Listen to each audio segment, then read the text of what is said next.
চন্দ্রমল্লিকা গাছ আজকে আমরা পটিং করব উইন্টার সিজনের জন্য। তো প্রথমে আমি কিছু পাথর দিয়ে নিলাম, ড্রেনেজ সিস্টেমটা যাতে ভালো থাকে।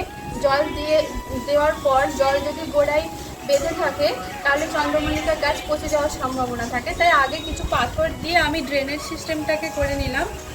এরপর আমি মাটির মধ্যে ভার্মি কম্পোস্ট, গোবর সার, একটু কোকোপিট এবং গার্ডেন সয়েল সব কিছু মিক্সচার করেছি। একটু হাড় গুঁড়ো করছি আর অ্যান্টি ফাঙ্গাস হিসাবে সাফ ব্যবহার করেছি। মাটিটা এইরকম ঝুরঝুরে থাকবে। যত ঝুরঝুরে মাটি হবে তত রুট ডেভেলপ হবে এবং গাছটাও সতেজ থাকবে, গ্রোথও ভালো হবে গাছের।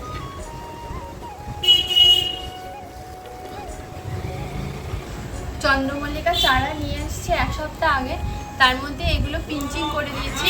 প্রত্যেক উইকলি পিঞ্চিং করলে আরও নতুন নতুন দেখুন ছোট ছোট ব্রাঞ্চ বের হয়েছে। এগুলো আবার যখন একটু ডেভেলপ হবে আবার পিঞ্চিং করব, তাহলে গাছটা আরও বুশি হবে।